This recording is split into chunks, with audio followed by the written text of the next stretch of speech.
안녕하세요. 김박사의 와인랩입니다. 이번 영상에서는 호주 와인의 모든 것에 대해 알아보도록 하겠습니다. 호주는 세계에서 5번째로 많은 와인을 생산하는 나라이고 세계 5위의 와인 수출국이기도 합니다. 불과 200여년의 짧은 와인 역사에도 불구하고 가장 빨리 성장한 나라 중 하나인데요. 중요한 성공 요인으로는 과일 풍미가 강하고 또 마시기 쉬운 와인이면서 품종을 알 수 있는 심플한 라벨 표기, 그리고 가격 대비 품질 좋은 가성비 와인으로서의 이미지와 필록세라의 피해가 적어서 100년 이상 오래된 포도나무들이 많아서 고품질의 와인 생산에 도움이 되고, 최근에는 마가렛 리버나 태즈메니아, 또 애들레이드 힐즈 같은 서늘한 지역에서 나온 신선한 과일 풍무의 와인들이 큰 인기를 끈 점을 들 수 있습니다. 그 이외에도 대부분의 호주 와인에 코르크 대신에 스크루캡을 써서 와인의 변질 문제를 해결한 부분도 들 수 있는데, 천연 코르크는 통상 3% 정도의 결함이 발생한다고 알려져 있습니다.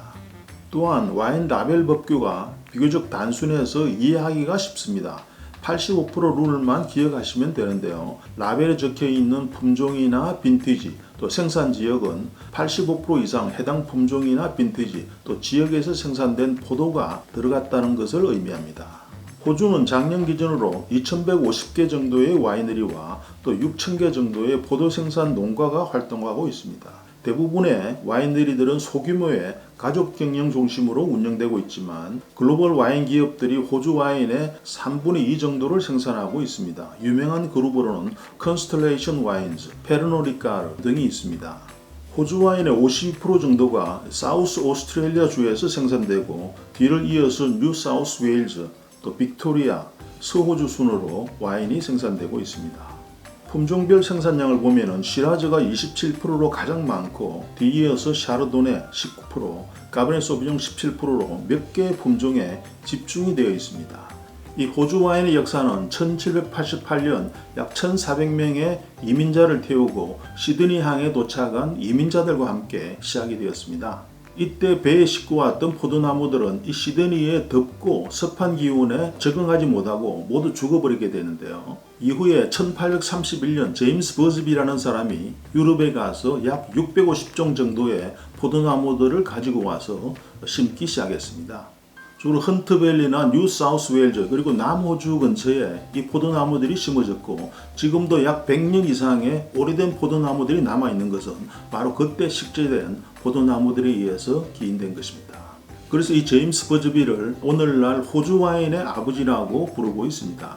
이 호주의 초창기 와인들은 1840년경 서유럽의 이민자들에 의해서 시작이 되었는데요. 이 빅토리아 지역은 스위스인들이, 그리고 서호주는 달마시아인들이, 그리고 남호주의 바로스밸리 쪽은 독일에서 이주해온 루트 교도들에 의해서 시작이 되었습니다.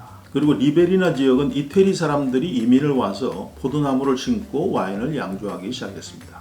1950년대까지 호주 와인의 85% 정도는 주로 포트 와인처럼 주정 강화 와인이면서 바디감이 강하고 또 알코올이 농축된 그런 스타일의 와인이었습니다. 하지만 점차 음식과 함께 즐기기 위한 그런 테이블 와인들이 만들어지기 시작했고, 1995년대에 이르러서는 약 95% 정도가 테이블 와인으로 정착되게 됩니다.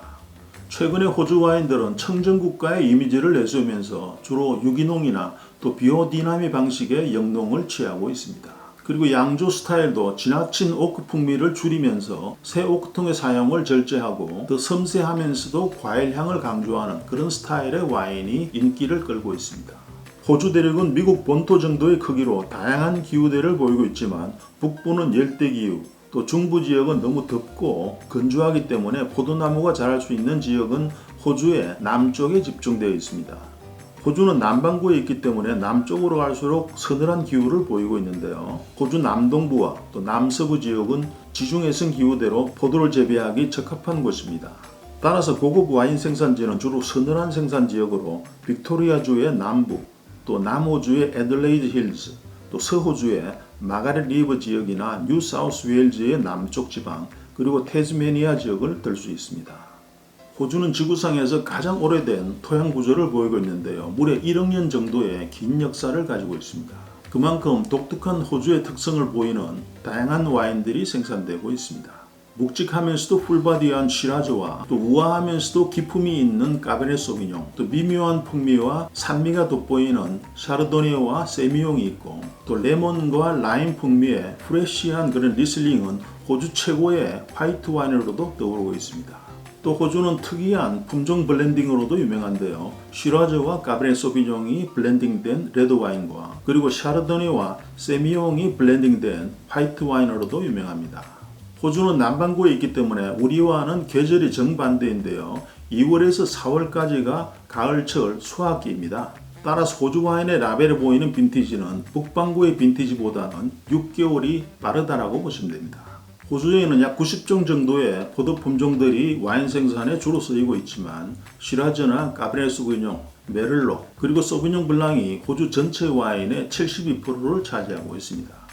이 시라즈는 호주 레드 와인을 대표하는 품종으로 100년 이상 오래된 포도나무들이 와인의 품질을 높이는 데 아주 중요한 역할을 합니다. 주로 헌트밸리나 바로스밸리 같은 더운 지역에서는 무거운 바디에 강렬한 과일향 그리고 짙은 향신료의 풍미를 보이고 오래 익히게 되면 가죽이나 카라멜 같은 향으로 발전하게 됩니다.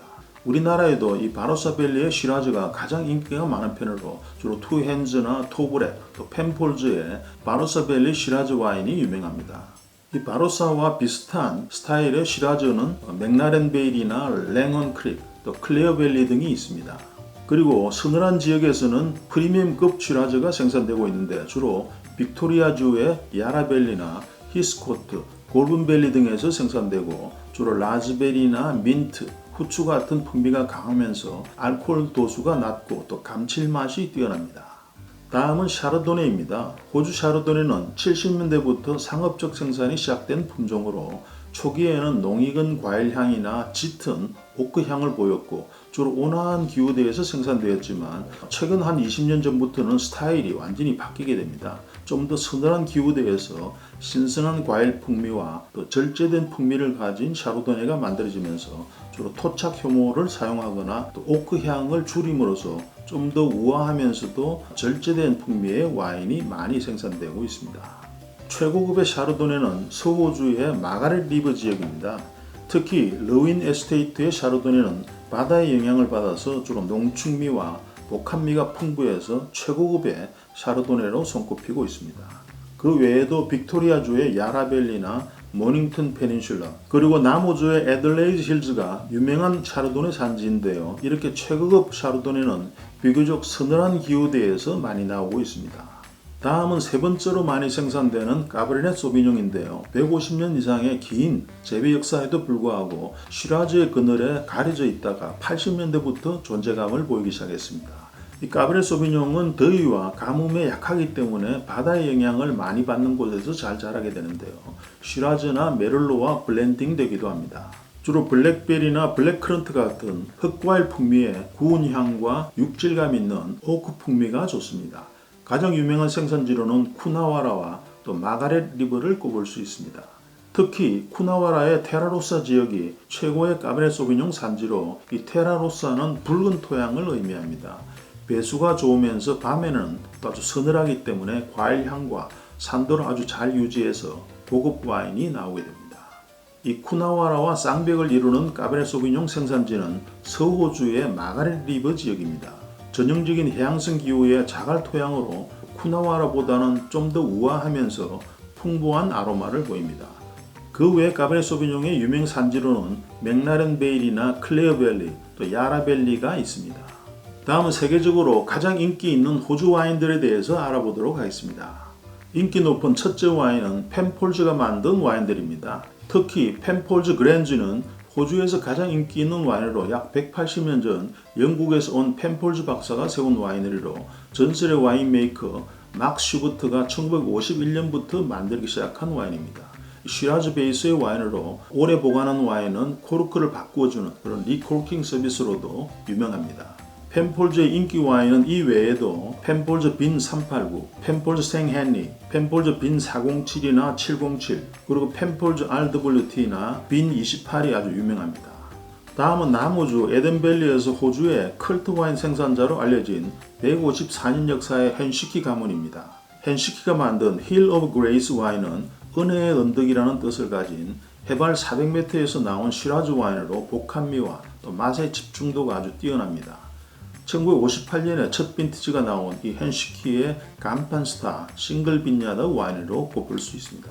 헨시키가 만든 또 하나의 인기 와인으로는 마운트 에델스톤 시라즈가 있습니다. 다음은 서호주 마가렛 리브에서 로윈 에스테이트가 만든 아트 시리즈 샤르도네입니다.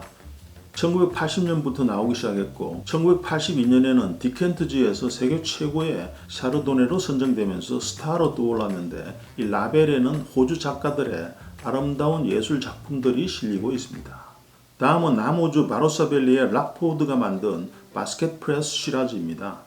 수령이 60년에서 140년 된 올드바인에서 나온 와인으로 19세기에 제작된 나무로 된 압착기를 사용하기 때문에 이 바스켓 프레스라고는 와인이 이름이 붙었습니다. 다음은 맥라렌 베일에서 다렌버그가 만든 데드암 시라즈입니다. 이 다렌버그는 110년간 4대째 가업을 이어오는 몇 안 되는 가족 경영의 와이너리로 이 데드암이란 죽은 팔을 의미합니다. 오래된 고목들이 병이 들어서 한쪽 가지가 말라 죽게 되면 그만큼 반대편 가지에 아주 농축미가 뛰어난 포도가 나오기 때문에 붙은 이름입니다. 다음은 바로사밸리의 토브렉이 만든 시라즈 와인으로 비오니가 약 2% 정도 블렌딩이 되었습니다. 이 토브렉은 설립자이자 이전의 오너였던 데이빗 포월이 스코틀랜드에서 벌목공으로 일했을 때 그 숲의 이름에서 따왔습니다. 런릭이라고 하는 이 와인 이름도 스코틀랜드의 토지 소유권 제도를 의미합니다. 이 와인은 80년에서 160년 정도 된 올드바인의 포도로 만드는데 프랑스 북부론의 꽃드로트처럼 이 시라즈의 비오니에를 약간 섞음으로써 좀 더 우아하면서도 화려한 향을 냅니다. 다음은 클라렌던 힐즈의 아스트랄리스 시라즈입니다. 이 맥라렌 베일에서 나오는 최고급 시라즈 중에 하나인데요. 아스트랄리스란 라틴어로 별을 뜻하듯 이 클라렌던 힐즈가 만드는 플렉식 와인으로 45도에 이르는 아주 험한 경사도의 포도밭에서 포도가 나오고 있습니다. 다음은 모스우드가 만든 까베르네 소비뇽으로 호주의 대표적인 쿨 클라이밋 지역인 서호주의 마가렛 리브 지역에서 나오는 최고 수준의 까베르네 소비뇽으로 알려져 있습니다. 마가렛 리브에서 산부인과 의사였던 빌 판넬 부부에 의해서 1969년에 까베르네 소비뇽이 심어졌고 이 75빈이 큰 성공을 거두면서 호주 최고의 까베르네 소비뇽으로 인기를 끌기 시작했습니다. 마지막으로 남호주 쿠나와라에서 윈즈가 만든 블랙라벨 까베르네 소비뇽입니다. 이 쿠나와라는 테라로사라고 하는 철분이 많은 붉은 토양 때문에 까베르네 소비뇽 재배에 가장 좋은 땅으로 이 와이너리는 1889년에 설립되었지만 약 70년 전에 새 주인이 된 소유자의 이름을 따서 윈즈 쿠나와라 이스테이트가 되었습니다. 오늘은 호주 와인의 모든 것에 대해 알아보았습니다. 지금까지 김 박사의 와인앱이었습니다.